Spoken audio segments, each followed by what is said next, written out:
All right, friends, we're going to get started with the stream in just about 60 seconds. I am running an ad break so that I make a few pennies, but more importantly, so that folks who are not currently subscribers don't see ads when they click on it for the first 20 minutes or so, which hopefully will encourage some new friends to join us in the old Build with Baer Workshop. I hope you're doing well out there. I'm excited for this. We're going to get started again in about 30 seconds or so. Get going on here. Um, but yeah, I'm looking forward to a Saturday evening. I think it will be a fun one, and hopefully you'll have a good ass time. That's the goal anyway, is that you have fun and I have fun and everybody has fun, and it's fun. I don't know what else to say right now. My apologies, folks that came in and just heard nothing because I forgot to hit the button to start the music for half of that, and that's bad. We're going to get started with the stream, though, in just a moment. Get ready for it. Okay.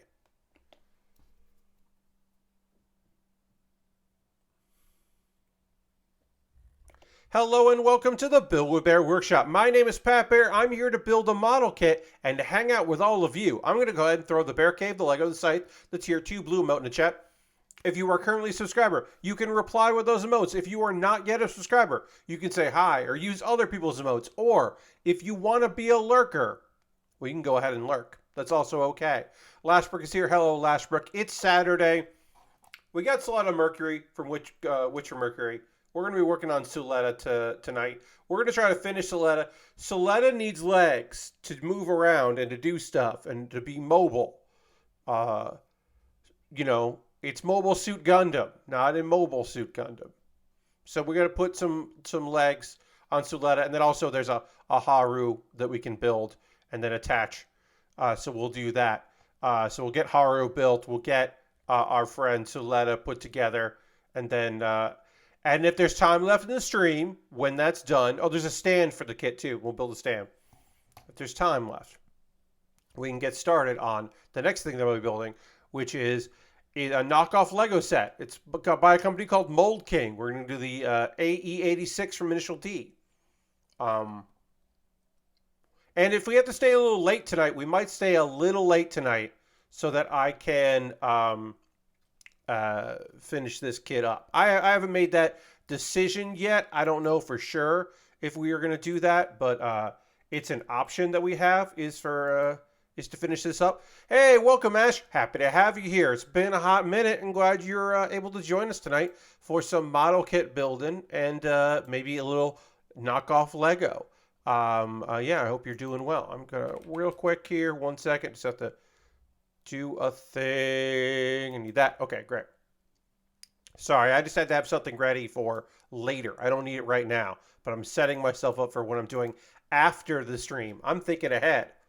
All right, so let's get into the overhead. Oh, I should say, who knows how long this is going to last? But at this very moment, right now, I'm pretty happy with my lighting. Both me being lit up and the lighting here of our kit. I tweaked a bunch of settings. I'm a little mad because I got mad because I recorded a video for Pet Bear's Anime Club, which I'm still going to keep and use, but I didn't like how the lighting was in that, and it made me mad. So I spent an hour and a half tweaking a bunch of settings and playing around with a bunch of options and moving like between different monitors, like OBS, to see how I liked it in the various monitors because they're not all the same. And now I'm fairly happy with how this looks. And then I had to redo some of it because the lighting in my bedroom changed as the sun went down. You know, it was a whole thing. Let's build legs. We're going to build some legs for our kit here and put our young lady together. Give this lady some legs. So we'll get into that.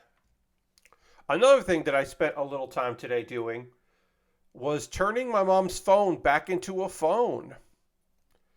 I don't know how long she had this set up, but for a while there, lighting is hard. You're right, it is. It is quite difficult. For a little while there, I cannot tell you how long this has been the case, but for some amount of time, my mom had cellular data turned off on her iPhone. So her phone was just a Wi-Fi device. And when she would leave the house, obviously it stopped working. And we only know because she went to go open up her email on her phone to show that she had purchased movie tickets and it wouldn't work. And then I was like, well, maybe you have like Outlook turned off for an app turned off for cellular data. I went and I couldn't find the line. I clicked on the app and I couldn't find it. I couldn't find the spot that I needed to find where I could click and be like, oh yeah, turn on.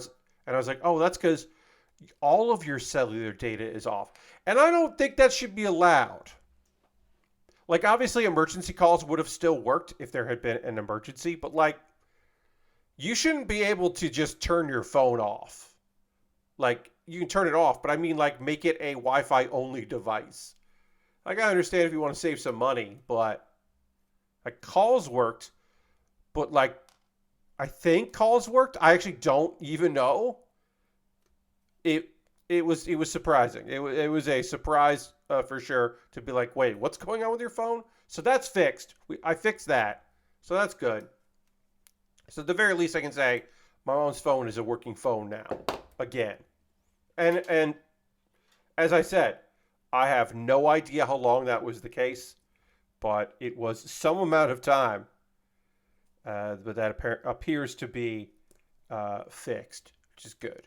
It's good to know. All right, so which way does this go? Go like this, or just go like that? Goes like that. Okay, great. Other things to talk about here. Our ongoing, continued efforts to keep track of and insult the many lows and further lows of Twitter.com. My app did update. It now is called X, and it is the X. That is my app. I don't use Twitter on my phone that often. It's mostly just to like kill time, and then occasionally it is to look at photos of things that I want to look at. But yeah, I was just like, oh, fine. I knew it was going to come someday. It was inevitable that my phone app would just start being goofy.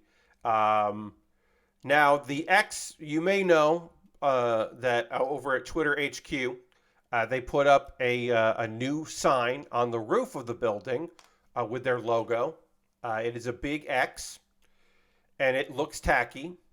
But you might not know that it's possibly not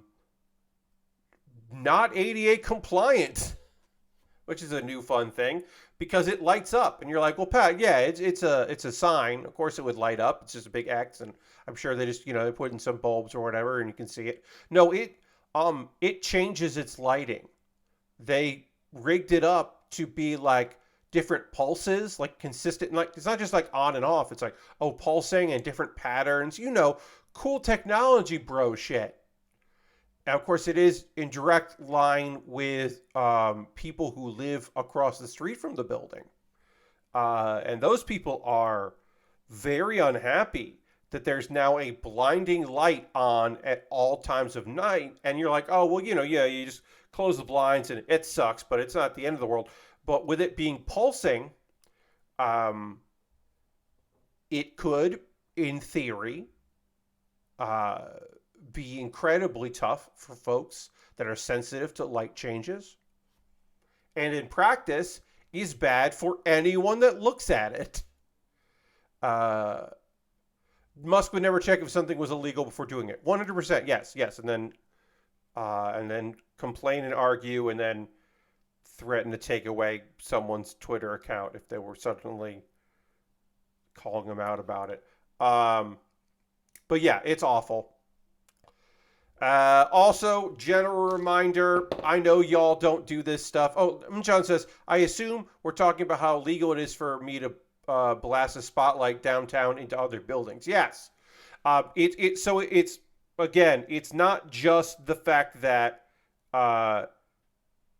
it's a very bright light, is a pulsing light that changes and is clearly going to be a fucking bummer for a lot of people. Over on Twitter, again, y'all know this, but just in case somebody doesn't know the score here, a reminder that people who have Twitter Blue will now, some of whom get paid for their dumb tweets, and more like their engagement, I should say, specifically. That is now extended out to anyone. It was originally just a small group of people. That is now extended to anyone that has Twitter Blue, specifically, I should say. Today is the day. Ads revenue sharing is now live for eligible creators globally. So it is not just a few people. Of course, that is, again, eligible, which is not everyone, and many people are not eligible. It's not just everyone to count. It is everyone that is eligible for one. So it is still not every motherfucker, but it is going to be more motherfuckers than previous opportunities. Set up payments from within monetization to get paid for posting. We want X. Of course, this is Twitter talking, so they're calling it X because they are told to do that by their boss, so they're doing that. We want X to be the best place on the internet to earn a living as a creator, and this is our first step in rewarding you for your efforts. Find more information at our help center. So, yeah, exactly. Giving someone like him your information, no, when he's like so quick to break NDAs and to just do whatever the fuck he wants to do. Of course not. And then when you add in elements like, oh, I don't know, the fact that they're garbage people just with terrible takes are the people that are the first ones to get in that program. And it is just a reminder, friends, screenshot if you gotta. Retweet never. I mean, you can retweet things that are interesting to you, but if you are in a position where someone posts something and you're like, what the fuck is this? And you want to like retweet it to dunk. No, dunking it, you got to screen cap if you're going to dunk. You have to screen cap now to dunk because people are already trying. They were already doing that shit for attention, for retweets and impressions in order to hopefully get some people to follow them to increase. And so they would let them link them out to other avenues for income or clout. They already did that. And now there is the opportunity for them to get paid some amount of money for doing that, which of course is nonsense and will not apply to them. It only applies to some people. But, basically any verified account, or if you're on the web and you have various means to see who is Twitter Blue and who is old verified, anybody with a verified account these days is not to be trusted. Ipso facto, they're going to try to get you to jump ship or with their nonsense. They're going to try their best to get you to get on board with their goofiness so they can make money.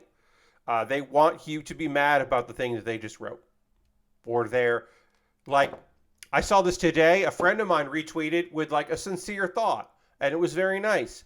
But they retweeted an account that is part of the monetization program about wrestling that just like, all right, what do we really think of the New Day?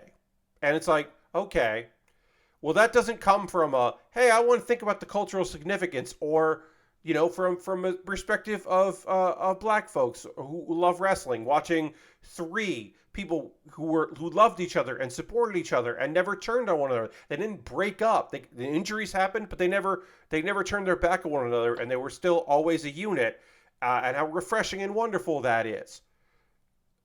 They're not looking for that. Maybe they'd be happy to see someone say that. They're looking for people to talk mess or to just get upset or to be like, why? Why do I have to fit? Like, they want engagement because it could turn into them making money. So we want to hopefully avoid that bullshit. I don't understand. So, Lashbrook, it's not a hard question. What I was saying. This was an example of a good way to try to get engagement, right? It's the least bad way to get engagement is to ask a to give an obvious prompt, right, to get a response, like uh, the same thing if you were just like, which movie are you seeing first? Barbie or Oppenheimer? Like, are you team Barbie or team Oppenheimer? Like, do you think the Haunted Mansion should have been held its release until October? Like, it's those kind of things. Those are more innocuous. Those aren't like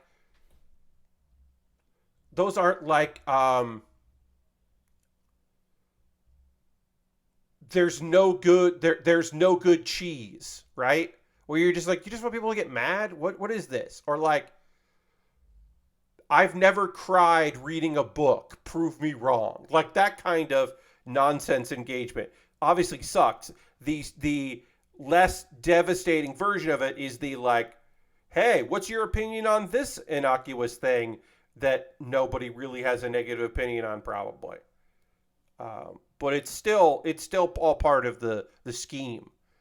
Oh, you were making a New Day rocks thing. I gotcha. It's not a hard question. Yes, they rock. Yes. Drama farming. Yes. Enough people have jumped off Twitter. I screenshot when I shared a Discord. Yeah, I mean, I often do that for some things. Twitter goes back and forth on whether those links are going to embed, but it's probably better to just screen cap. It takes a little longer, but it's probably better. Oh, well, yeah, if you told Elon what time it is, you try to sell that information. Totally. I missed that. I apologize. But yeah, so it's a whole bunch of nonsense, and y'all are going to be better off just avoiding it. Like I said, if you got a dunk, you got to screen cap first. I go in sometimes and just block people because it's. Oh, we dropped a couple frames there. My apologies.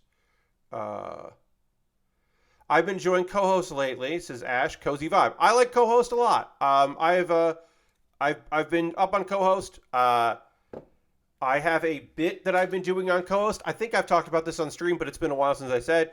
I created a hashtag and a prompt called Shamisen Sunday, and every Sunday I post something about the shamisen. Sometimes it is photos or videos, performances, articles. I linked to like a ones I found on eBay, like the most expensive shamisen I could find. There's like a Hello Kitty shamisen that's out there, and just like stuff like that. And it's like, Pat, why are you doing this? And mostly it's because there was a Sunday where I wanted to post about the shamisen, and I was like, oh, I guess I'll come up with a hashtag for this or a tag, and then that's what it was. And then I was like, I guess I'll do this. I like when a new media platform is out, I like doing bits now and again. So that is my current bit of business. No one else has ever used that hashtag. So if you look up on co-host, if you go to the browse tags and you look for Shamisen Sunday, it's just all my posts. And I don't know what will happen when someone else inevitably uses it. I don't know yet. But I like co-host. Co-host reminds me a lot of Tumblr. It's got Tumblr pre-selling vibes. And I like that version of Tumblr. So I'm into it. I'm on Blue Sky. Blue Sky is having some issues. Blue Sky is not learned from, despite having engineers and investment from people that started Twitter, they are making some of the same mistakes because those weren't mistakes. They were just got bullied into making positive changes. So they're trying to not do those positive changes from the jump. It reminds me of Tumblr, but without people trying to be extra spicy all the time. Yeah, I mean, so there are still people who are doing their thing over on co-host of an adult nature. They're there. But it feels like co-host hasn't pulled in the people that make everything. Like, to me, there's a big difference between, hey, this is my thing, and, hey, oh, this thing you're into? Well, here's the pornographic version of it. Like the Rule 34 people haven't really gone hog wild for co-host yet. They might, but they haven't quite yet. And that's good because we don't really need it. We can have it, but we don't really need it. Uh, After I learned that Blue Sky wants to be a federated network like Mastodon, I'm just, why? Why would I want Mastodon but owned by rich tech people? Yeah, I mean, so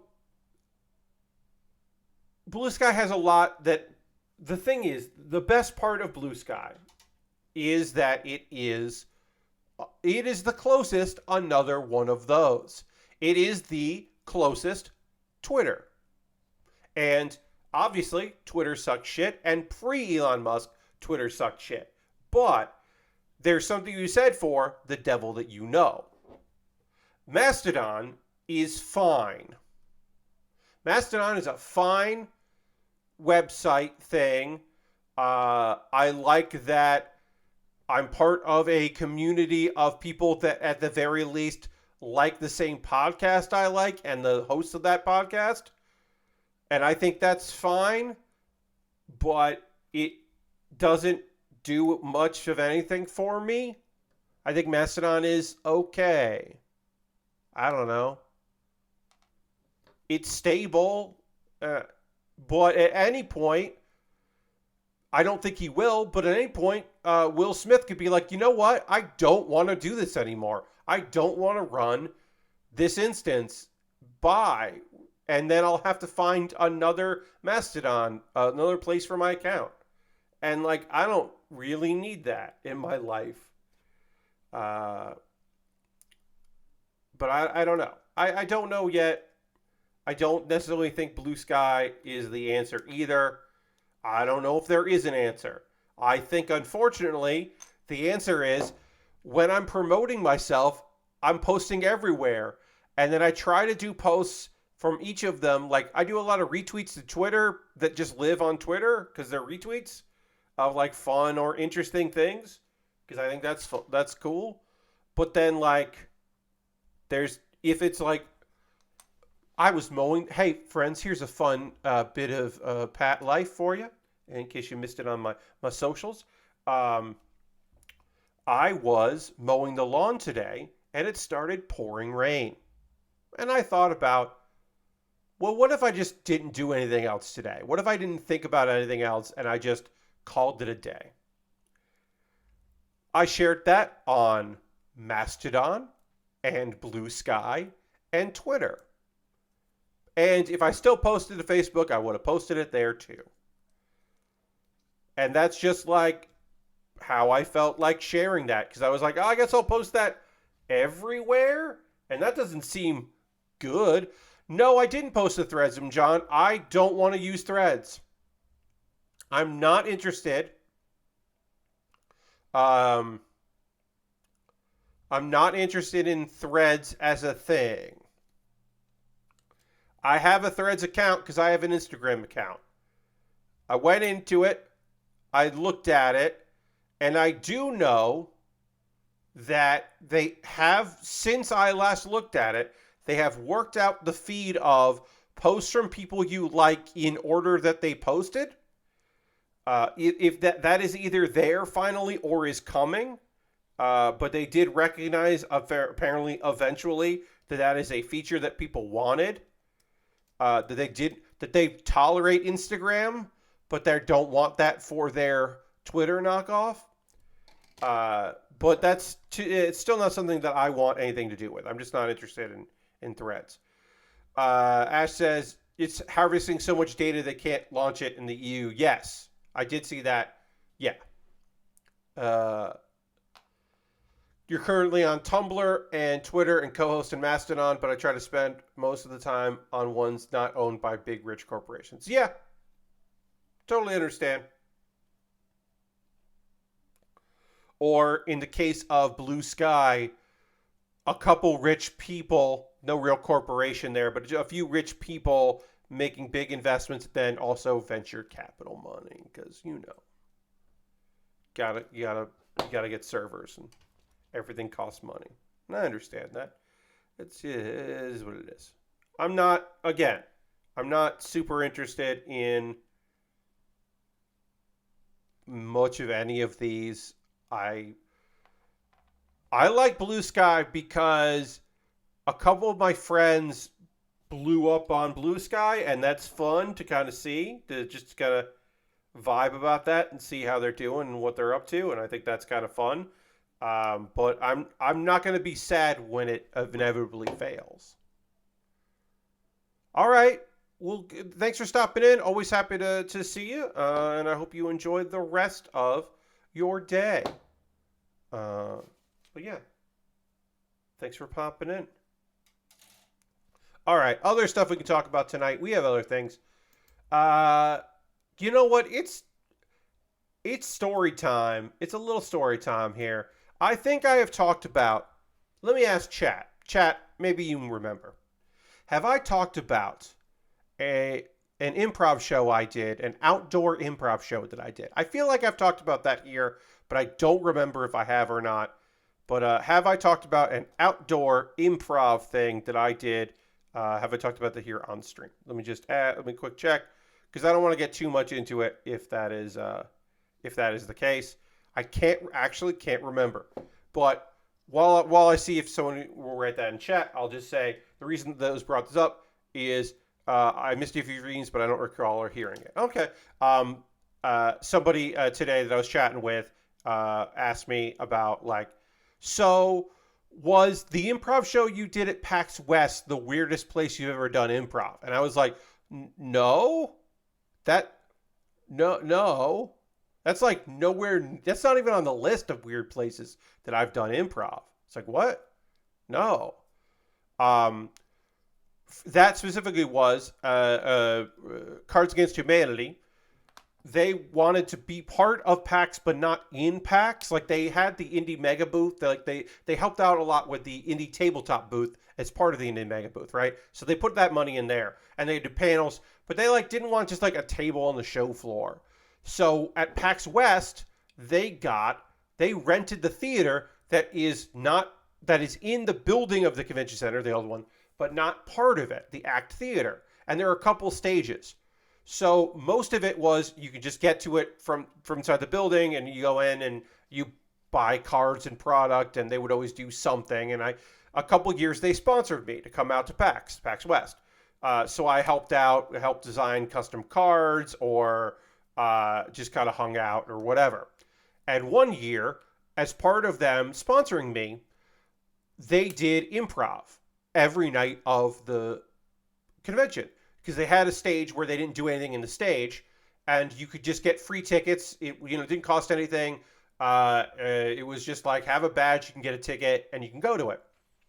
Because they had a writer's room.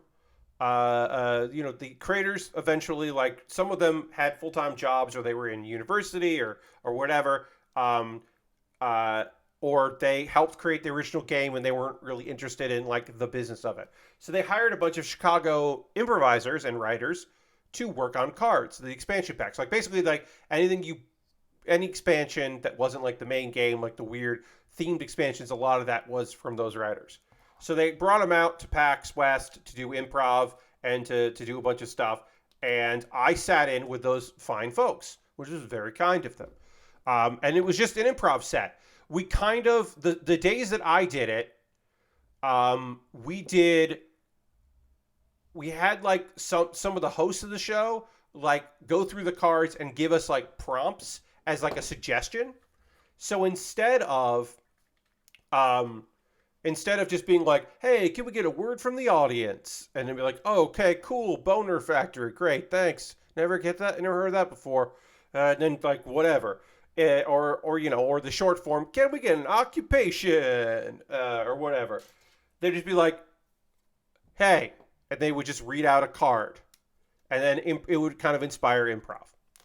And then one show, I was like, hey, we got some good Chicago improvisers here, and it's a kind of this core group because it was the Sunday show. I was like, do y'all want to do like the living room?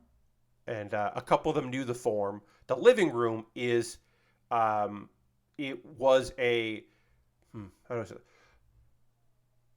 The Armando is the thing that UCB did for ASCAT. It is like a simple, like, we have a bunch of people, a formless improv show is the Armando, where a guest monologist gets a suggestion and tells several stories throughout the course of the show, and then you improvise stuff from that generated story.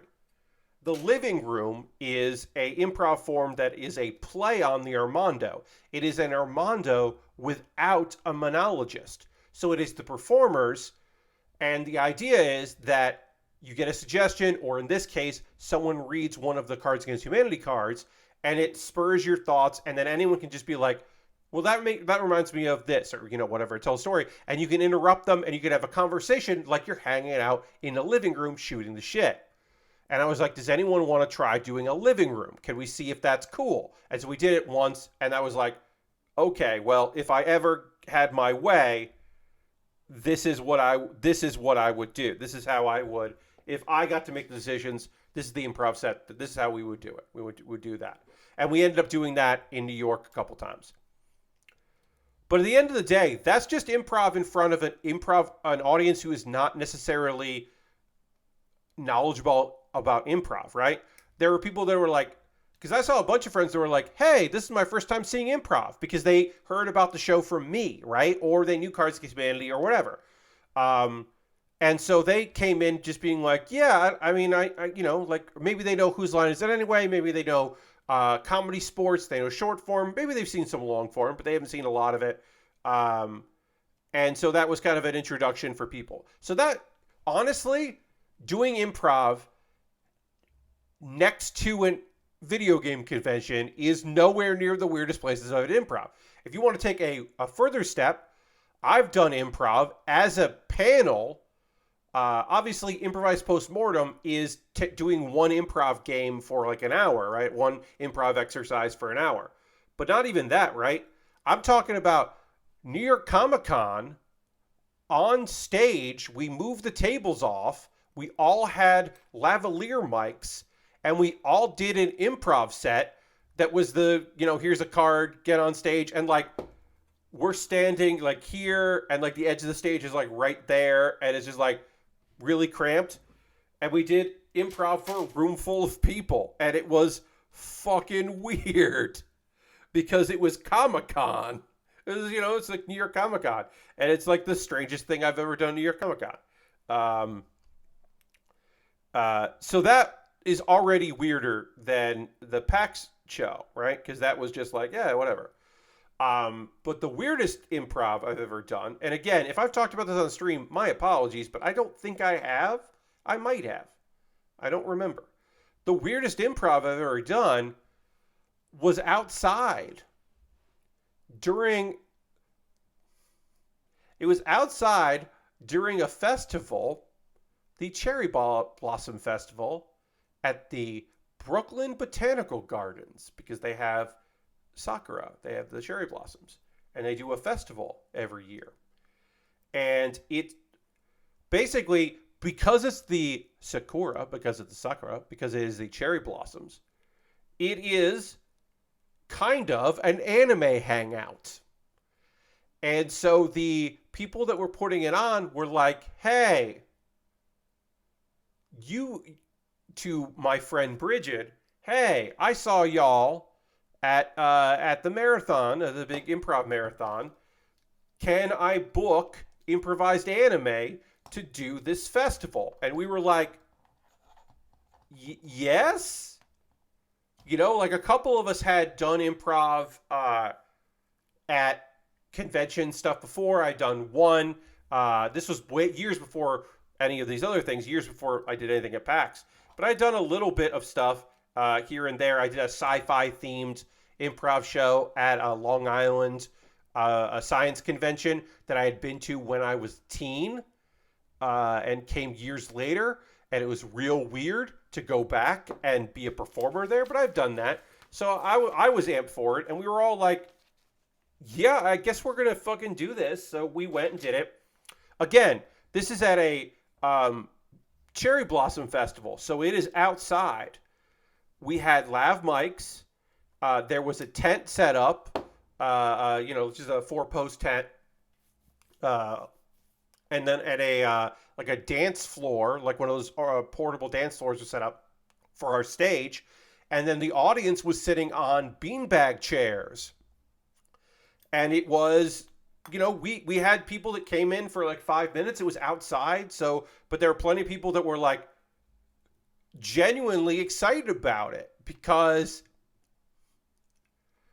y'all know this as video game folks, as people that have niche hobbies that like things, maybe like model kits. Um, it's so fucking nice to feel like there are other people that like the thing you like. That's why conventions like, that are so big and work so well. That's why the niche ones like FlameCon, the queer focused comic conventions, like get such big response. GamerX did so well because it's so fun to be like, look at all these other people that like stuff I like, and they like versions of it I don't know fuck about, but they like that stuff too. That's neat and cool, and that's the vibe, right? So it was like, well, I don't know much about improv, but it's anime improv, so I'll go see what that is. And like the crowd was very much not necessarily an improv crowd, but like we just did our thing and had a really good time with it. We got a little bit of money, which was great because I yes, that was the first time I ever got paid to do improv. Was at that show. We never did it again because that team was not serious about performing consistently, which was a shame because we could have done a lot of New York, like mid Atlantic, and then also New England conventions for very little money. But we could have done a bunch of those. We just never did. But it was very fun. It was very silly and fun to do. Um, but that is the weirdest place outside in Brooklyn uh, at a convention, or not convention, a festival, doing improv for like fucking teens. It's just like such a weird thing. It is a weird element of my comedy life. This is like, oh yeah, it was a weird thing I did. I'm trying to think if there's any other weird. I mean, I've done improv in a barn for acting students that were in a small town for a summer acting program, and my improv group got invited to come up because one of the people teaching them acting was a fan of my group and wanted to do some performances, and they had been doing it at an improv like session thing. And so they were like, well, you come up and we'll have one of the groups open for you and then you'll perform. And it was like, oh, okay. That was very fun and weird. And then we did like a jam after. It's fun to do a theater barn. I'm trying to think if there's any other weird, like obviously like it's weird to do improvised postmortem at conventions. That's like a weird thing. One of the worst performances I've ever done was not improv, but it was I hosted a stand-up show in a bar, and the show had started up, and like friends of mine were starting it, and like you had people just hanging out. The thing with a bar show is that it wasn't in a back room behind the bar; it was just in the bar, and a lot of people go to a bar to drink or to hang out with their friends and drink, or to watch a game and drink, or play pool and drink. And all the things I said there, none of those are. And to see stand-up comedy, which they weren't expecting to see. And it was fine when we started because like sometimes people would leave or the door would be open in the summer and people would come in because they heard, like people talking into a microphone or like what's going on or whatever. And there are a few people that be like, oh, so it's every Monday? Cool. I'll come back next week. And sometimes they did come back. They didn't come back every week, but they came back on occasion. And it was building. It was starting to be a nice thing. And then football season happened. And people that didn't go to that bar every Monday went back to their bar where they watch football, where they watch Monday Night Football. And those people didn't know that a stand-up show had started up while they were gone. And they were unhappy with that. And I went and just hung out. That was like my night off. So I would go in and just hang out with my friends and see what was going on. And then I would host every once in a while. And I was supposed to host that night. And it was the first night where there was suddenly football again. And there were a bunch of people that were there before we got there. And then we like moved the table and started getting set up. And I was just like, chatting with people and getting the lineup and kind of do whatever. I didn't have like jokes because I'm not a stand-up, but I did have like a little bit of crowd work to just like fuck around, talk to people. I had like thoughts of the day to kind of just bullshit. It's basically a lot of what I do here. Just like, hey, here's the thing I want to chat with you about for 2 minutes. All right, now here's your next presenter, or your next performer, I should say. So like I said, most of the time that crowd was just like, yeah, whatever. Okay. For that show, they were like, fuck off. They were like, hey, I don't like what's happening right now. I'm purposely letting you know I hate what's happening right now, and I hate that you all are here. And they were like loud about it. And there was like, at one point there was a commercial break for football, and somebody was like, well, now that the football is on break, I can really be an asshole. And it was not good. It was not a fun time. That is probably the most hostile crowd I've ever performed at. Again, not for, at. Because that was, they were very unhappy with the very possibility of us performing. Which again, I understand. I don't disagree with them. Hey, we just got a raid from Being Sage. Thank you for the raid, Sage. Thank you for the Sage. Hi, everybody. I'm Pat Baer. I build model kits and Lego sets. We just finished our little haro here. It's Suletta. Yes. Thank you for the Sage. We just really finished up. Obviously, there's one more thing left to do here. Thank you, Old, for the follow. Appreciate that. We've got to build the stand. This kit comes with a stand for Suletta, so we will build the Suletta stand, which should not take long at all. If you're wondering, if you're thinking about it and you're like, hey, Pat, should I get this model kit? I would say if you are very comfortable with stickers, go for it. Because this kit has regular stickers, water slide decals, and engraved stickers, which are just like another word for dry transfers, basically. They're basically dry transfers. So this kit has 3 different kinds of stickers, and you can see 2 of the kinds of stickers here on our kit there. This was not my most fun build, I will say. I think the results are great. I think Suletta is really fun, and this was a fun kit when completed. But in general, it goes along with my major complaint with all figurized kits, which is too many stickers to make it great. It can be good, but to make it great, you got to throw a lot of stickers on there. And I don't love that. I've never enjoyed that element of the figurized kits. Like, if I'm going to buy Deku, it shouldn't be my job to put freckles on Deku. What? No. Don't make me put freckles on this kid. What are we doing here? That's bothered me. I think that kit was fun, but just too many stickers on there. So that is my general thought on Suletta here. Also, again, of course, it is weird to build a lady. We've talked about that on stream a couple times here. We constructed a lady. For some model kit builders, this is nothing new. They build a lot of ladies. They build ladies with guns and weird armor, and they're from gacha games. Well, thank you very much. Thanks for the raid. I do appreciate it. Yes, old type saying waifu kits for life. Indeed, right? I'm not a waifu builder. That's just not my style, right? I have built 4 kits that are ladies. This is the 4th kit, and only 3 people because I built Bulma on her motorcycle. I've built a tiny version of Bulma um, with Goku, very tiny little kit, and then I built Android 18. So I that's it.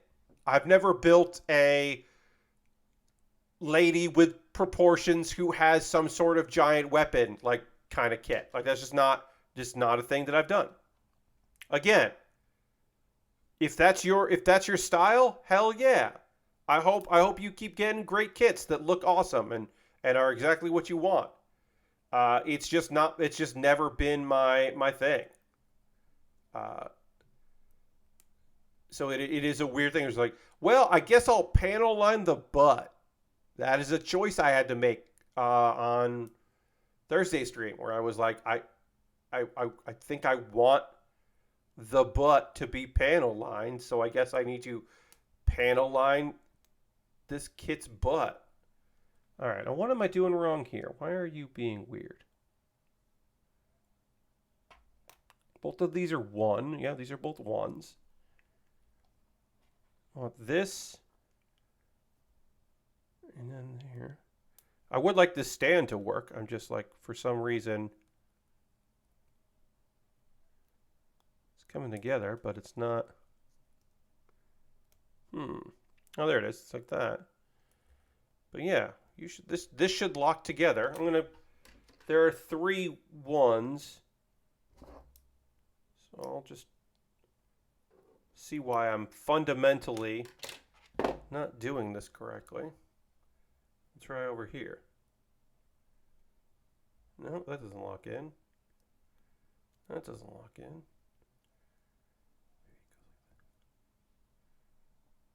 Huh.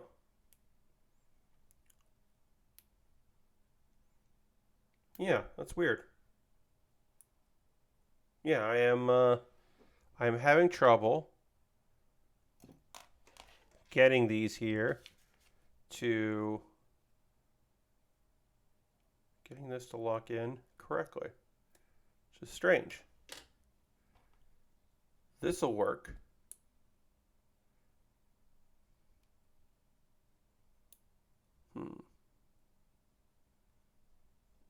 Yeah, give me a second here, friends. Sorry. I am running into a bit of a situation here where I don't know why. I know this one. This is 4. Great. So this is the peg for this. That makes sense. That's easy to understand. Then one of these should pop in here and not be loose as hell for no reason. And the fact that it is loose as hell makes me go, why am I doing this wrong?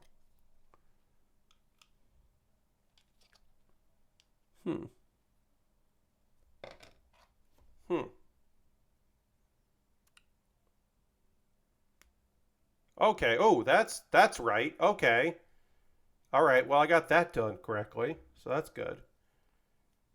And then John says we have this model as well. I'm not looking forward to the sticker part though. Yeah.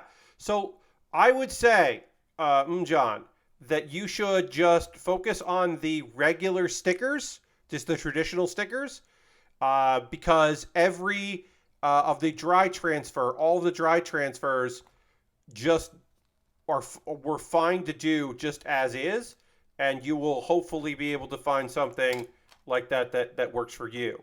And then you can try the water slides. Like we used here the face that came with the kit. We didn't worry about the other version, right? Because we're just like, well, we'll just make it work. I'll figure it out. It shouldn't take too long to get this to do exactly what I want it to do. We do have the other face. We have the alternative face, which I don't love the look of, but it's still funny. And then like I think I did okay with the dry transfer versions, but there's also the not dry transfer version. You can just do that. I'd probably get the figure art Suletta. It comes with tiny Sulettas for the different scale aerial kits. Oh, okay. My wife has much more patience after stickers, so I'll let her worry about that. Yes. Yes. Let your wife do it. The age-old solution to every problem is, I don't know. My wife will figure that one out. Hell yeah. Hell yeah, and go for that. All right, so I got one of these connected, and I don't know why this kit is, why I am fucking struggling to get these together. But I am. All right. So that's together. Okay. So now the last thing I need to do is I need to get this together. Oops. So that this kit can sit on its, so I can have this kit be where it needs to be, which is, obviously standing up on a cool stand. All right. So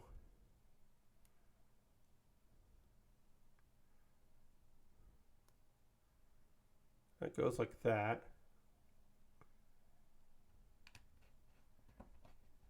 No, that doesn't seem right. There's a lot of stuff she's like, well, I'll let my husband do that. It's partnership. Yes, John, that sounds great.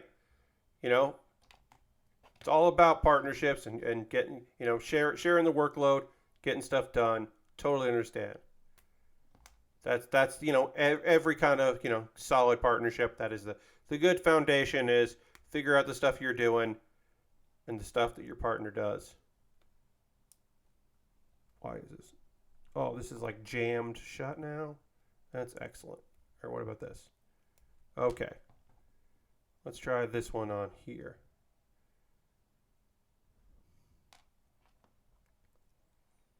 Okay. I don't know why the hardest part of this kit, for some reason, the most difficult element of this kit has been the stand, but that's where we're at. Where like the thing I have struggled with the most is getting the stand to do what I want it to do. I would not have guessed that was going to be my big issue with this kit. Well, I can't get the stand to be in a position that I want it to be in. Or like that doesn't fit right. And I can't figure out why.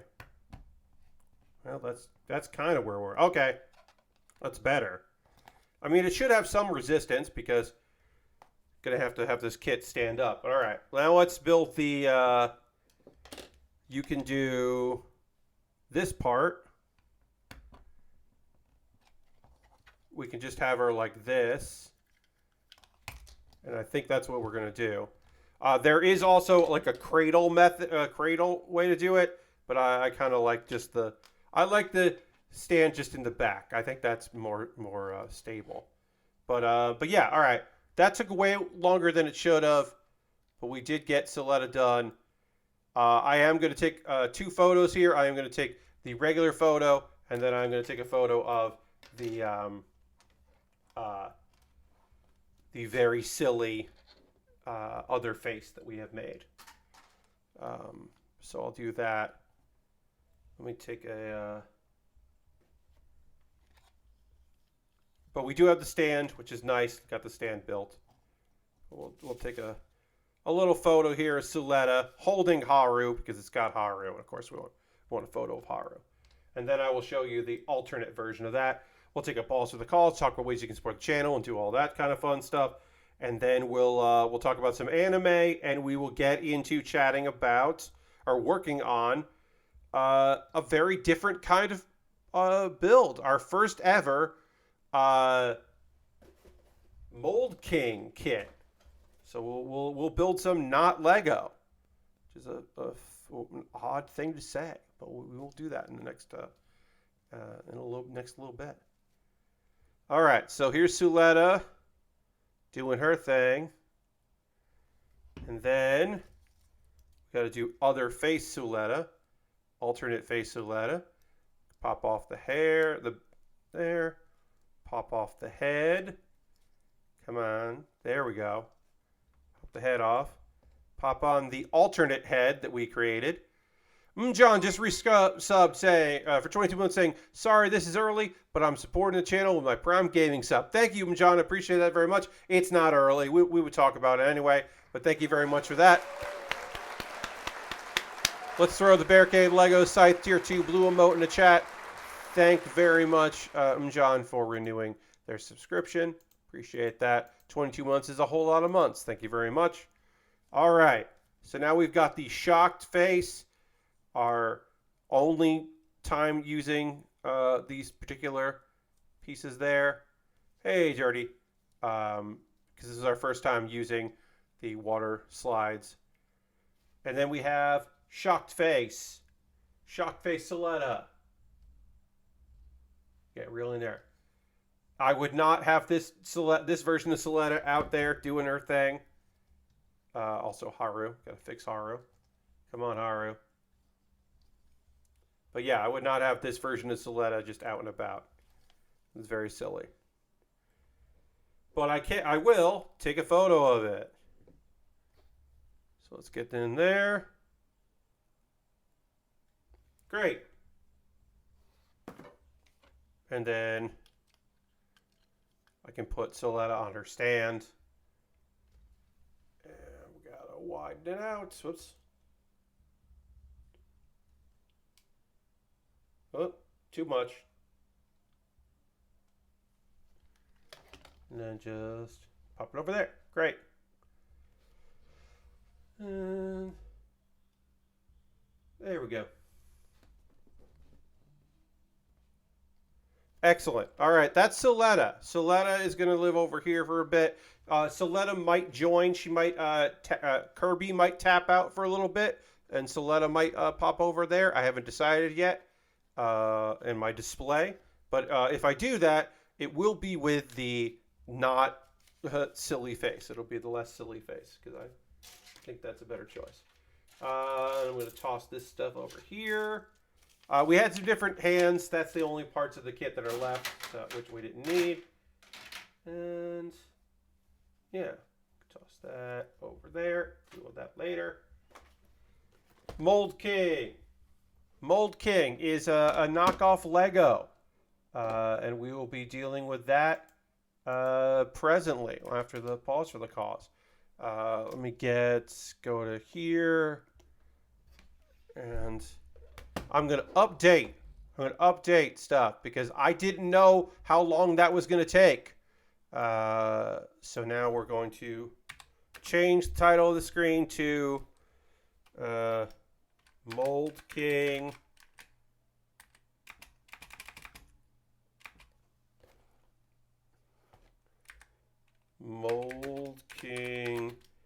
AE86. That's the new title because that's what we're going to be working on. But before we can get into that, we've got to talk about ways you can support what I do over here in the old Build with Baer Workshop. Everything I'm about to say here, friends, is optional. You don't have to do any of these things. These are just ways that you could help me out if you're so inclined.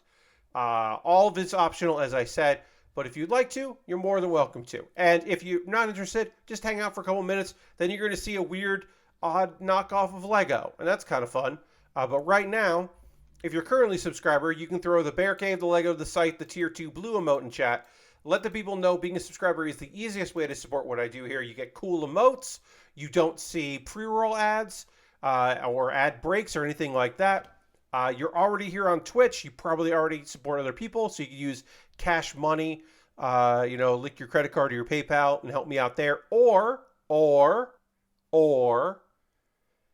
you could do, as John did, and use your Prime Gaming token. If you have Amazon Prime, like with your Twitch, you get that token. You can use it on anyone, and using it on me would be nice. You could gift a sub, like Bobby Dice Roller and Shot Point and Aristofan. Gifting subs another easy way to help me out here. Or you could always throw a couple bits here and there if you're so inclined to do that. Like Harold has, bits and coins always appreciated. those are the easy way to support what I do here. There's some other ways to support if you're interested in that, like I don't know, joining my Patreon, patreon.com/PatBear. There's a $1, $3, $5, and $10 tier. There are different rewards for different tiers. I'm going to put the link here in chat in just a second. Where did it go? There it is. Patreon, patreon.com/PatBear.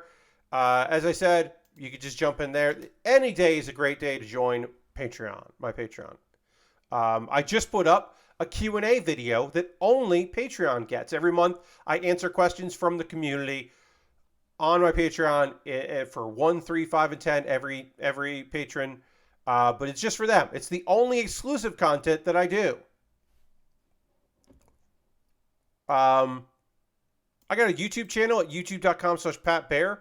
If you hop over to my YouTube channel, you can see subscribing there is free, obviously. But if you wanted to become a member, $2 a month, you get my Wednesday videos a day early. I do a weekly series, a comedy series every Wednesday. Another episode goes up, and you can check that out. You get that a day early. It's a little bit of business there. And those are all monthly ways to support me. But if you want to support me every once in a while, you can do a one-time donation if that's something you're interested in doing through Coffee or PayPal or Stream Elements. That's just another way to help me out. Everything I make through direct donations through YouTube, which includes AdSense, so watching my videos helps me, through Patreon and through Twitch, all goes into a fund. And with that fund, I buy model kits and equipment like the Suletta that we just finished. I was able to build Suletta because I had funds from y'all, monthly funds, that I was able to go, okay, it's time to buy a new model kit and to put that together.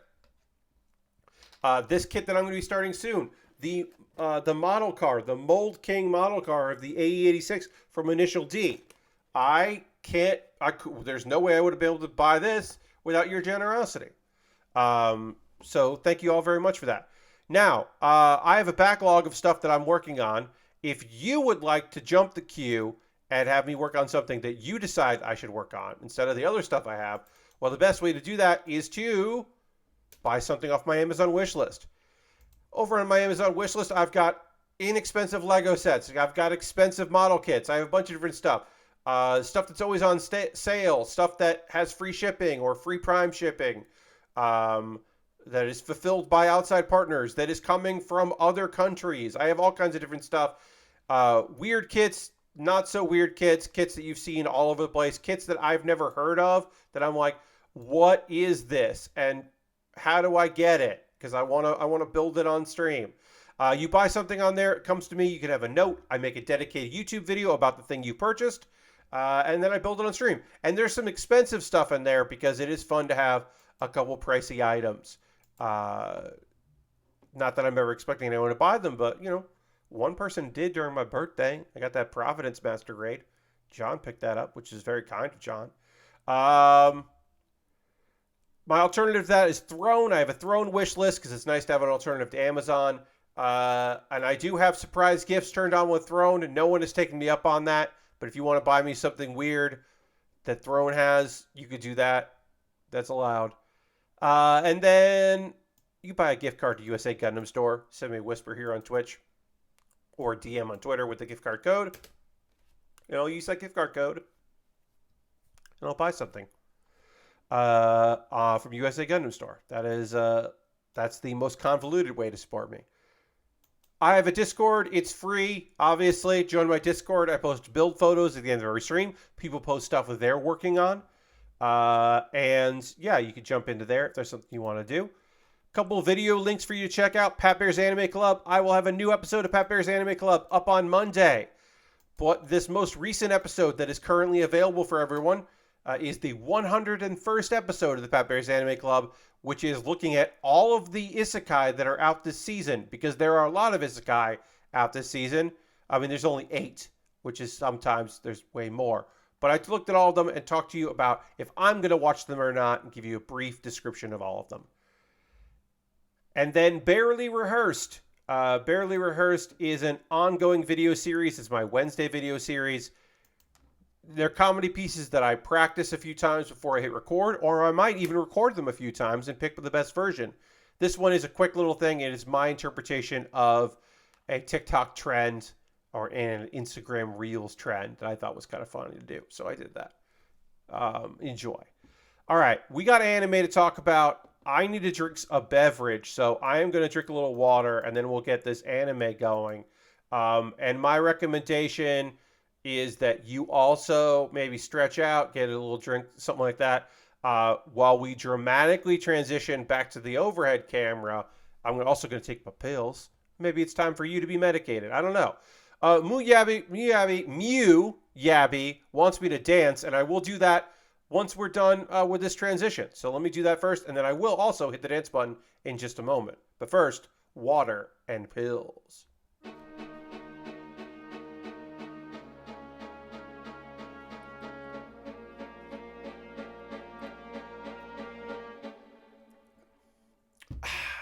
And now, I hit the dance button. Thank you for using your channel points.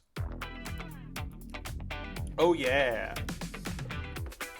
Let's get this car built. Yeah, let's learn about what the fuck this thing is and get all this together.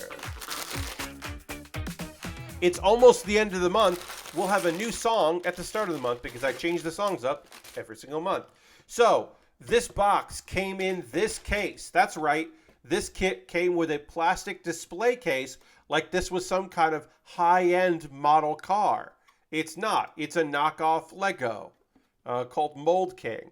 But yeah, I got a fancy box to put this thing in eventually. And this box, that box was in this box, I should say. And then in this box was, or in that box was all of these. So they do number them, which is very helpful and handy. At least one of these, I believe, is not numbered. The wheels are not numbered. We'll come to that later. But this is, yeah, bag 1, bag 2, bag 4, bag 3, and 5. Are these going to be easy to put together? I have no idea. I've never done a Mold King before. The only thing close to this, love how they even rip off the Lego bag style. Yes, the closest thing I've done is I built a knockoff Lego Raspberry Pi case. I bought a Raspberry Pi case that was a knockoff Lego of the NES. That was a case for the Raspberry Pi. And it was not to scale and didn't look great. And all that felt weird. But that was a... Get this away from the mic here. That was my first exposure to not Lego. My other thing that I've noticed right now is this bag does not want to open. So it is not similar to Lego bags, which want you to open them. So instead, get out the old X-Acto blade. And we're just going to do it like that. Would I rather it just like open, no problem? Yes. That was not the case with this bag. Maybe the other bags will be like that. I don't know. How long will it take to build this kit? I have no idea. As far as I can tell, there aren't... if there are stickers, I haven't found it. So either there are no stickers for this kit, or all of the cool designs they have on here are just things that they, screen printed. Because this is the AE86 from Initial D, so it does have the tofu logo on it. Oh, and there is an embossed, for some reason, there is an embossed QR code. And you might be like, oh, that's kind of neat. What really happened is, in my opinion, is QR codes expire. So they printed this thing, and then eventually, before it shipped out to people, they put on the sticker with the QR code. But there's a QR code here. I don't know what it does. Customer service is a website called www.yx-mk.com. Mold King. That's interesting. They do the outline, which the Lego, the Mega Bloks Lego sets that we built. I forgot that. The Mega Bloks Pokemon that are not Lego. We've built those before. They do this as well. They're like, here are the 3 parts. Here's where they go. And they're outlined in red. And that's not bad. That's not a bad way to do it. Technical pin without friction. I don't fucking know what that's supposed to mean, but sure. Oh, here we go. There are stickers, friends. If you were like, did they print all of them? No. They put the sticker sheet in the instruction booklet, which I don't hate at all. I don't think that's a bad call. I will say these decal stickers, I bet, are not as fidgety as you can do with Lego. I bet you can't really fix some stuff here, so you'll have to be extra careful about applying these stickers. But they are here. We do have stickers. I'm going to put those aside because, we don't need them quite yet. But yeah, this is a pretty straightforward. I wish the manual was a little bigger. You bet your ass I wish it was bigger. I wish this manual was bigger than this. This is not great. Oh yeah, and there's the case. This is a very small instruction booklet. But yeah. All right. Bag 1. We opened up bag 1. We are not going to fully null. We're going to separate by color. I'm going to do one bag at a time because I have a fear that there might be printing errors, not errors in, we don't have all the parts we need. My fear would be, this color looked too similar to another color and I didn't recognize it. So I want to use one bag at a time, open another bag, do that. Holy shit, these feel like, I said shit. These feel like complete ass. This is not like, how do I describe it? Well, there's no give at all.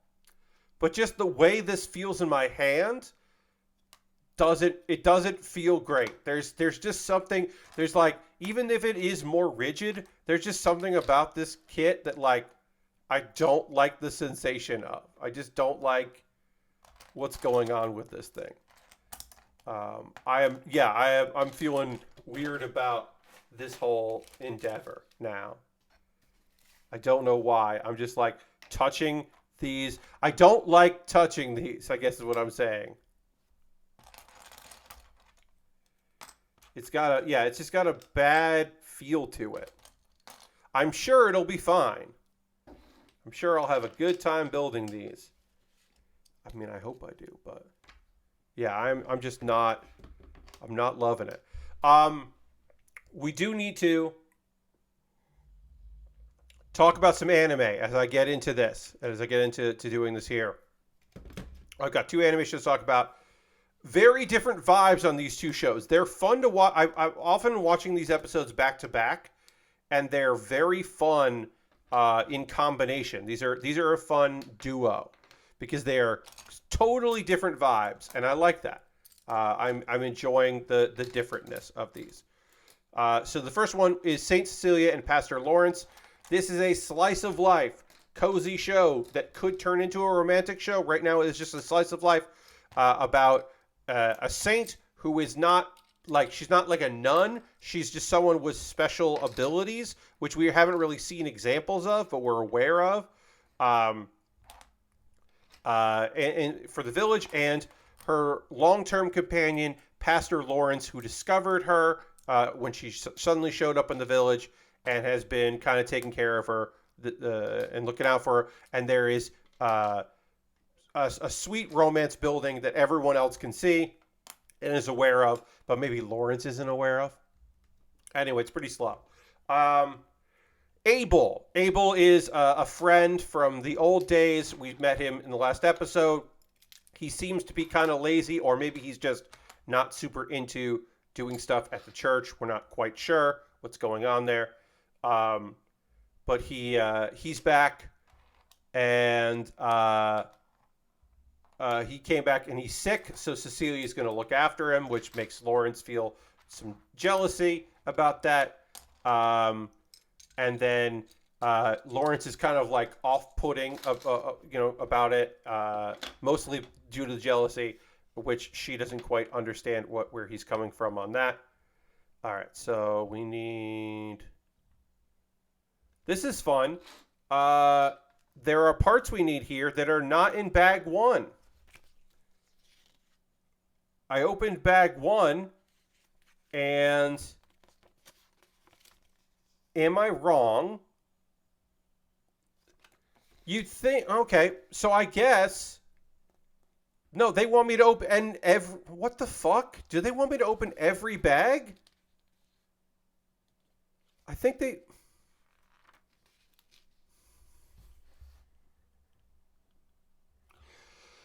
so they stole the idea of numbered bags from Lego, but the very first instruction is, in fact, open 1 through 5.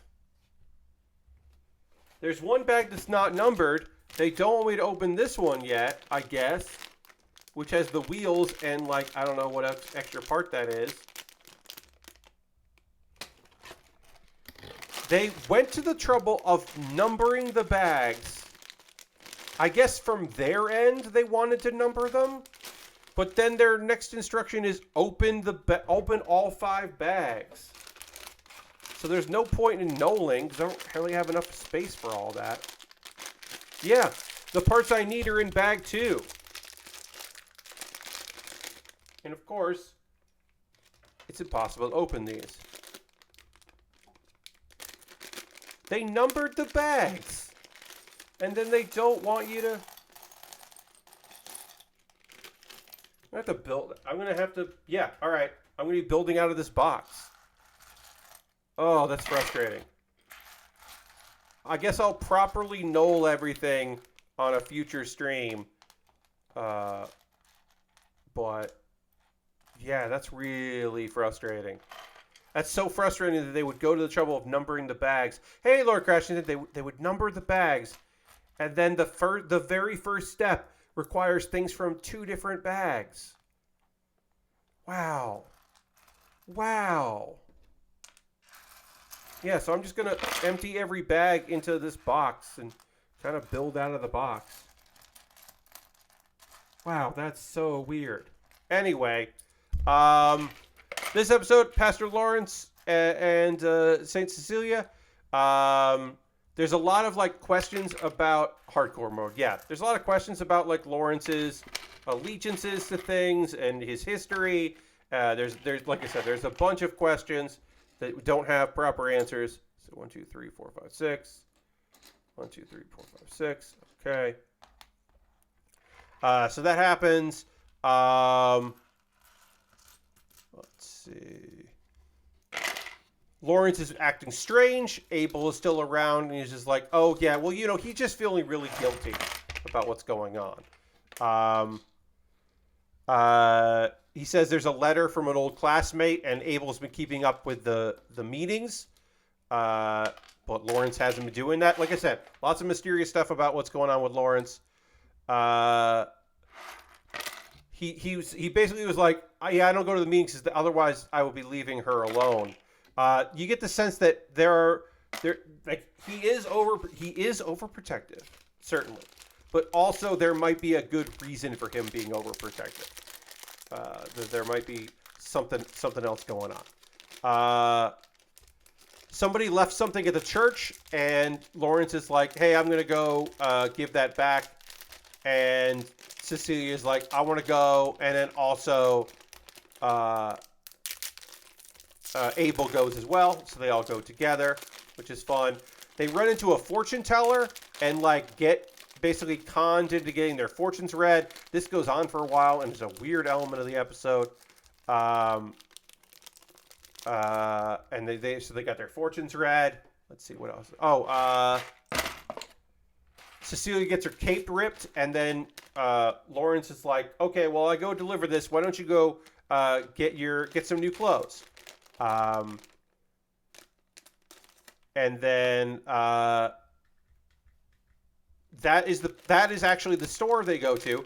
Is the store where we had the wedding dress from episode 1. And there's talking about that, and then there's some like, hey, let me know when you want me to get you a wedding dress. Ha ha ha. It's a whole thing. And then the owner's just like, you know, Lawrence is just so much happier when he's around you, which is a thing that we've heard before. We learned that Lawrence never had parents that were alive. His parents died, and so he was raised by his grandfather. and now he's been all alone for a while. Cecilia almost trips and falls when she leaves, but she is saved by somebody who is like, hey, I'm looking for someone. And Cecilia's just like, I can't help you, sorry, and doesn't help her out. Let's see. Our trio gets reunited. Lawrence compliments Cecilia's outfit after some prodding, and then she's like, well, what do you really think? And, whatever. She's fishing for compliments, and then is happy when he says that she looks lovely. It's just like a nice bit of business. And then the girl that saves Cecilia from falling asks the fortune teller directions for the church, because apparently this woman wants to meet the village saint to see what she's like. So this woman already met Cecilia, this person she was looking for was Cecilia. What are the odds? I mean, pretty good. All right, I am now opening everything into this. There's too many pieces here probably to do it on my desk as is. I'll make the decision on Monday if I'm going to use this, because this takes up a lot of room. I might take away my square and just do an overhead shot instead of using the board here, which I like. But if I don't have that there, then I have more table space and I could properly knoll. So right now I'm just kind of building out of the box along with some of the stuff that I have out here. So it's not the perfect solution, but it will get things done. The fact that it's got numbered bags and then that doesn't matter is very silly to me. That is very silly. That's some good nonsense. So this episode of St. Cecilia Pastor Lawrence, real chill. Like, again, a lot more backstory about Lawrence than I was expecting. And I would love a little bit more about Cecilia. But I know that it seems like some of her past is like not a thing that they're talking about in the show. But it was still, fun to check it out. All right, so that's not how this goes. I just realized I put these on wrong. Will my brick separator work with this fake Lego? Yes, it does. Great. The Lego part separator does work, which is fantastic news. Okay, so I just have to do this on the bottom. I had this on upside down. Didn't see it right. Put the pieces on the wrong way. Now we're going to fix them the right way. Figure this all out. Okay, so that goes like that. And then the other thing that we got to talk about today is... Look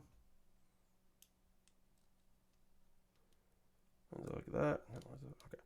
Okay. We need to talk about Undead Murder Farce. If you haven't been watching Undead Murder Farce, it is one of my favorite shows this season. I was like, I don't know if this sounds like something I want to watch when I first read the synopsis, but I'm super into it. The guy that has been turned into half of a demon, who is just counting the days until he loses control and has to be killed, pairs up with an immortal who has had her head removed, and she found our guy looking for him to kill her, and promised to be able to restore his sanity so he doesn't lose it. And he's like, wait, the same person that cut off your head and stole your body, important, also fucked me over and did this to me. Let's go find this mysterious person. All we know about this mysterious person is they're a gentleman and they have a cane with an M on it. And they're like, let's go track this fucker down. So that's the plan. They are distinguishing themselves as detectives. She was already a well-known detective, but they're distinguishing themselves as detectives and problem solvers in order to, in Europe, to track down clues to figure out who this mysterious person is.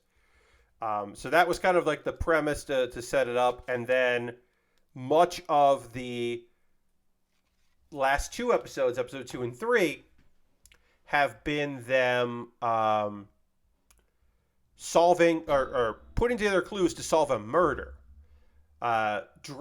we learned just like in conversation that Dracula is dead, and that vampires have integrated themselves back into society, into human society. And so we're trying to figure out who killed the woman. We know that there's a high-ranking vampire, and his wife was murdered, and it could it have been a vampire hunter? Somebody who is unhappy with the state of affairs of vampires being in human society. Could it have been a rival vampire? What's going on? We don't know yet, and we'll find out because the case is ready to be solved. Let's see what we got here. What just happened here? While Saint Cecilia is slow paced, this is deliberately paced. So there is a difference between the slow pace, like, hey, this is just like a easy breezy, like conversation filled, whatever. This is just like, this is a detective story where everyone is really taking their sweet ass time.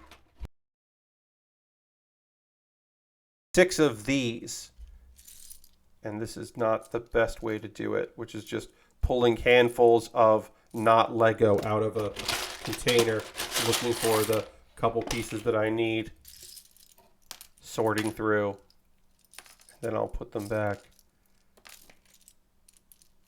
Yeah, for Monday, I'm going to have to properly null all of this and just not use this and to give myself more room on the table, because this is not a solution here. The digging through this box full of parts is not the solution. Anyway, indeed, as Lord Crescent said, this is hardcore mode, as Lord Crescent said earlier. And you're right. Okay. None of these are the right parts. Jeez, I need 4 more of those slant pieces here, and none of these are that. Yeah, well, I found nope, that's not it. That's a flat one. God damn it.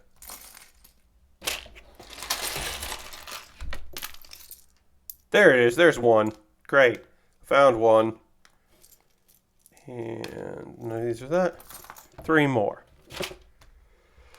So, okay. Suguru, who is the half Oni, and Aya, who is just a head in a bird cage, because her assistant, we don't hear anything from the assistant, who is a maid in this episode. They're like, okay, it is time to solve this murder. We have the clues. The last 2 episodes that second episode was like setting it up and a little bit of investigation. The third episode was all investigation. Now that we have investigated, it is time to make some conclusions. Okay, so there's 7 different signs that Anya has pointed out. The silver stake left in the storage room, the fact that the murderer knew the layout of the mansion. She's just doing deductive reasoning to figure out, like, okay, well, this makes me think this rules this out, what's going on with this. Claude and Alfred, who are humans, were both close to Hannah's room, but they didn't seem to hear anything, so they don't know what's going on. Aya deduced that either they colluded together or the timing is wrong, and the murder actually didn't take place when they think it did. That's the conclusion they come to.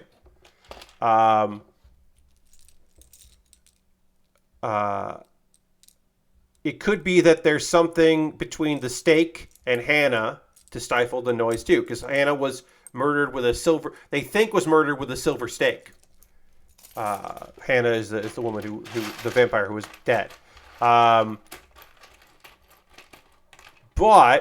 a more likely outcome is that the murderer used an entirely different stake than the silver one, and the silver one is just a red herring. That is just that is just something to throw them off the trail. And in fact, it could, and also to give someone an alibi. Then hiding the evidence that way. And the presupposed thing that they come up with, because there was a bottle of holy water, right? but the holy water is missing, and there was some dust on the inside of the bottle. And where did that holy water bottle? The holy water bottle being there was probably a mistake, because what's going on with that? So a logic leap happens in this that you basically need to know. This is how some murder mysteries in classic like Sherlock Holmes style stuff, Poirot, that kind of thing. This is the thing that is in those kind of stories. It's presupposed that the murder weapon was an icicle made of holy water, and that it melted on its own. And that means the timing of the murder is way off, and it might not have taken place when they thought it did. It could have been any time. Aya believes that Raoul, the son, is actually the murderer, and used regenerative powers to cut off his own fingers after getting burned by the silver stake, because there was evidence that there was a burn, because vampires can regenerate, but it takes a while when it's involved in silver. And so that is her big assumption, is that like, oh, well, you know what? I bet it was the son. And as she's explaining what was going on and what was happening, Raoul just admits it. He just admits his involvement, which felt very out of place and weird. The son killed his mother. And then he's like, tries to attack them. Okay, so how do I describe this properly? We cut back and forth between this fight between Suguru, who is a trained fighter and also part demon, and Raoul, Rello, and we cut between them and this disembodied head explaining all of the evidence, and it's very funny because neither of them they're both non-pulsed by this thing, by him admitting. It's very clear comedically that Aya wants to explain what happened, even though we've had a confession. And while they're fighting, this vampire is like explaining like his reasons and like his whatever. He's like monologuing, but also it is very clear that Suguru is just bored during this fight because it is just very one-sided, because like this vampire is not putting up a good fight. So it maybe is a little hard to describe. It is a very fun scene. It is, other than the fight scene in the beginning, the fight scenes in the very first episode, this is probably my favorite scene of it. So Raoul got the holy water from the church, and he got the rest of the evidence. He just basically admits, like, yeah, the rest of the evidence is in my bedroom. Aya's already coming to that conclusion as well. He's just fucking blatantly saying what's going on, which is very funny. Let's see. He's probably going to get death penalty. So the head vampire of this family kind of collapses with grief, Goddard, because not only is he knows who killed his wife and it's his son, which is a fucking lot. It's a lot. Fights the vampire and then monologues. You know, he was just like, he's just like a shitty teen who's like tired of his family and like tired of, he was not happy about this change in their life. And so he was, took it out on his mom. And they just whoop his ass. And then the thing I think is the most funny is, okay, they solved the murder. They apprehended the suspect. And then, so that the authorities, you can turn over to the authorities. And then they're like, okay, bye. Like, they don't need money. They don't even wait to, they're not even interested in immediately talking to the husband about what happened. They're already like ready to move on to the next thing because like, who the fuck cares? They did what they needed to do. They solved the case closed, and then they're off. And then he's like, wait.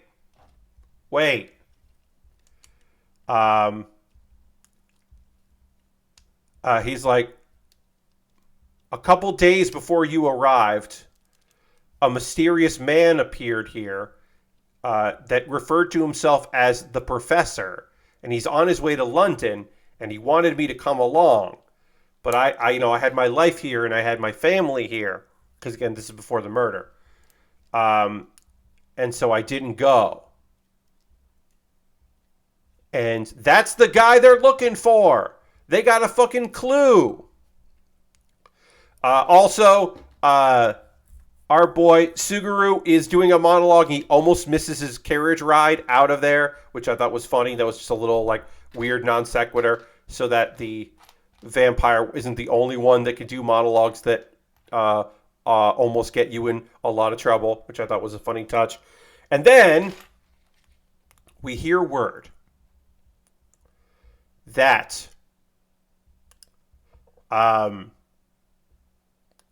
there is the certain exploits of a certain detective are making the rounds, including the mysterious M, or the Professor, have learned the exploits of... That's right.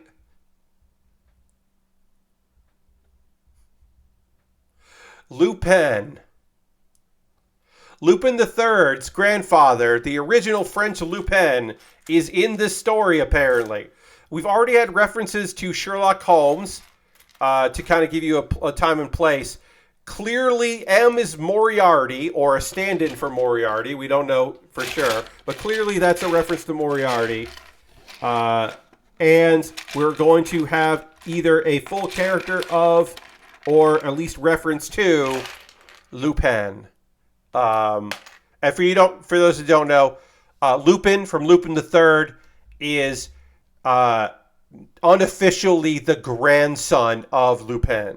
That is what they wanted to believe, but at the time, the stories of were public domain, but the character wasn't public domain, so they couldn't flat out say that, but it's always been implied that that is who Lupin III is, that he is the third, and by being the grandson of Lupin. So Lupin is in this, and I don't know if he'll be in the next episode or not. I love this show. It is so goofy. It is like, the comedy is like very strange. The animation is gorgeous. The fight scenes are really solid. I know some people are like, oh, but that was the 4th episode and nothing's happening. And if you wanted to see like who this mysterious person is and having a confrontation between these characters like in any quick fashion, that's not this show. This is a slow, investigative, like buddy cop style thing of just like going from country to country, solving crimes in a couple episodes each time. Maybe a crime will take place only in one episode. I don't know. But it's slow paced, and like the destination is eventually we're gonna like fucking figure out eventually we're gonna like find this guy that turned me into half a demon and cut your head off and stole your body. Eventually we'll find that, but really it's about the adventure along the way and solving weird spooky cases and getting into scrapes and all that. Like, that's what this show is. And I didn't know that at first. I started watching this because people were like, Pat, this is very good. Like, all people whose opinion I highly trust were like, nah, this is my favorite show of the season. So, I didn't watch it at first, and now I'm really into it. Now it is, it's my second favorite of the show of the season, because you know me, that Reborn as a Vending Machine is my favorite show this season, because it is a very funny show and very silly, but also it is a show about a sentient vending machine, and I love it. This is different than that, but the vibes are still good. So I hope that you will check out Undead Murder Farce. I believe the manga is titled Undead Girl Murder Farce, and then the Crunchyroll title just took the girl out of it, which I think is fine. I don't have any problem with that. All right, we're working on our car here. Now is the part of the stream when I want to hear from you. What are y'all watching? What are you playing right now? What's got you going? I am running it. I ran into an issue. I have been playing Mars First Logistics and enjoying it, but there is drift on my controller. I have a USB controller, a wired USB controller that is a knockoff of the Xbox One controller that Amazon made for a brief period. It was like licensed, and they don't make it anymore. And I've got stick drift on it. And that game requires a little bit of a steady hand. So what I've been doing, what I did today when I played a bit of it, is I will use the controller for like quick keys of like switching the various like functions that I've built into my weird machines. And then I'm driving with the keyboard. And so I'm using both. And that's not a great way to do it. That's not my preferred method of playing this video game. So I think I'm probably going to wish list a better controller, because like right now my controller is it's fine if I don't touch the first stick, but then if I touch the left stick, it just drifts all over the place and is not good for vehicle stuff. And I'd much rather have a controller for that. I have to look. I had a backup controller somewhere, and I don't know if it's in storage in New York or if it's here. But yeah, I'm thinking I might end up putting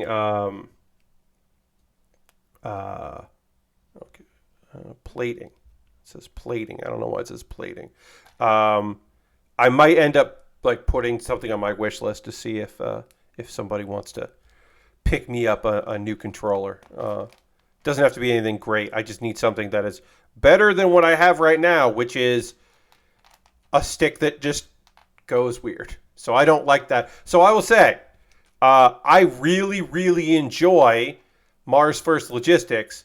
I am not enjoying my controller situation. So there's that. And when I play on Tuesday, oh God, what is the name of this fucking video game? I'm going to look up the name of it. When I play, yeah, you want those games, right? So here you go. Now let's see you clear them. I'm going to have to use that on mouse and keyboard. And I think that'll actually be fine, because I think that game will be fine on mouse and keyboard. Hey, Rain just resubbed saying, it's Pat. It is me. Thank you so much. That's 11 months. Thank you so much for those 11 months. I appreciate that. Let's throw the Bear Cave, the Lego, the site, the moat in the chat. Thank you very much for that. I really appreciate it. Thank you for 11 months. That's a whole lot of months. While I look for this piece here, I'm looking for a flat piece in here, and I don't see it.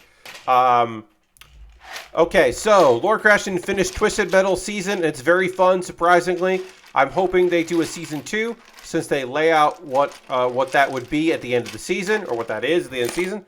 Okay, yeah. I have heard very mixed things about that. I know some people that really enjoyed it, and other people that did not enjoy it.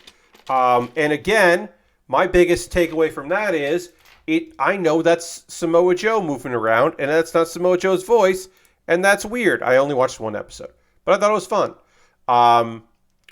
Ghost Valve is almost done with Front Mission remake. You're playing more Elden Ring, getting back to model kits, finishing the Baer B, and halfway on the Gundam Ferrict. I like the Gundam Ferrict. That's a fun kit. All right, so I need a 1x1 or a 1, and then I need a fancy piece that I don't know the name of. All right, I got this one here, and now I need... Yeah, I'm going to have to properly knoll all this shit on Monday. I've already said that a bunch of times. You already heard me say that. I'm glad you're getting into some model kits. That's fun. That's great, Ghost Val. Lorecrest has been playing some Pikmin 4, which I'm liking in spite of its overly complicated control scheme.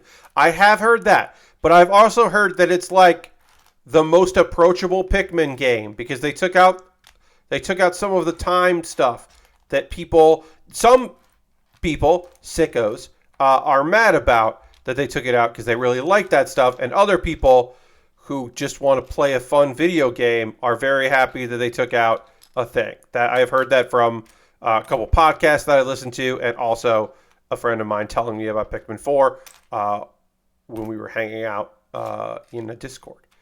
All right, I can't find that piece right here, so I got to dig around for it. Let's see. Lashbrook ended up finishing Twin Peaks Season 1 today and rewatching Mission Impossible Fallout. Going to see the new Mission and Barbie tomorrow. Nice!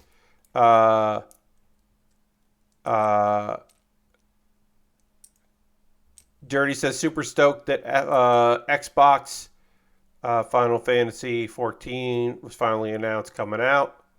Great. Hell yeah. Play your games. Get in there. Lorecrest says, I don't remember Pikmin 3, but Pikmin 2 didn't have the time rush either, since it was just about collecting as much as possible for capitalism's sake. If I remember correctly in Pikmin, it's been a while, there were some things that had like day-night stuff, and there were times where there were tasks that you just like ran out of time completing. It wasn't as bad as something as saying like Dead Rising or something like that, but it was apparently a bummer for some people. I just can't find this piece. I think I didn't know any of this, and so I'm just like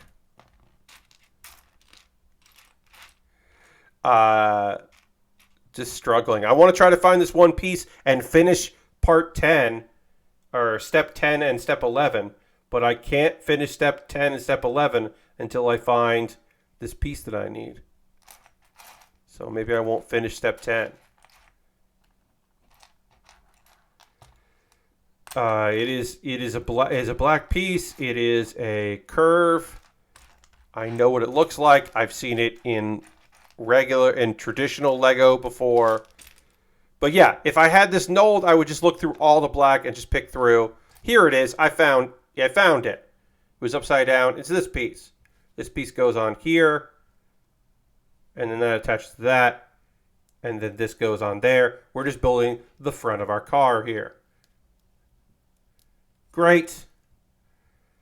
There we go. And we'll have to do the same thing on the other side, so I will eventually have to find the other piece. And that is different because this is like the toe wench, so like it's a different part. So it's actually built a little differently. But I think we're going to stop there. Yeah, there's still a day-night cycle with a set amount of time, but you take as many days as you need to do everything like in Pikmin 2. Nice. That's good. Yeah. All right, so I'm going to get all this figured out. I'm going to have to know all of this stuff in the future, which we're not going to get to tonight. I'll do this on my own time. I am going to wrap up the stream. I want to thank everybody for joining me here on the old Build with Bear. We finished the thing. We started a new thing. That's fun. We are going to go on a raid because that is how we end every stream around here. Is we're going to go hang out with some people and see what they're up to. I'm going to watch wrestling because that's a thing I get to do. But we're gonna first go and find somebody and go hang out with them on a raid because we got raided tonight, which rules. So of course we have to go and raid. That's how we end every stream around here. Let's see who is doing stuff that we want to go hang out with. Yeah, I don't know how long our buddy Joe Kim is going to be streaming. Joe Kim has been doing 2 hours. Oh no, Joe has the be right back message, so we're not going to rate Joe. I like Joe Kim a lot, but Joe is not currently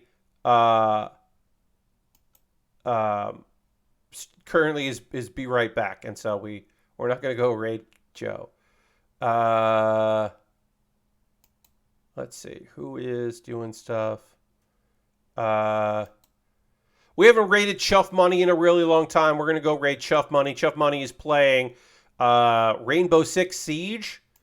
And we haven't checked that out in a while. So we're going to go raid the good old Chuff. Thank you all so much for hanging out here. I hope you have a great rest of your Saturday. Come back on Monday as I continue to work on this nonsense. Working on this knockoff Lego and doing our best with that. Thanks for hanging out. Hope you have a great rest of your evening. Come along on this raid. Come back on Monday. Goodbye, everybody. Goodbye, goodbye, goodbye, goodbye. Goodbye, goodbye, goodbye, goodbye.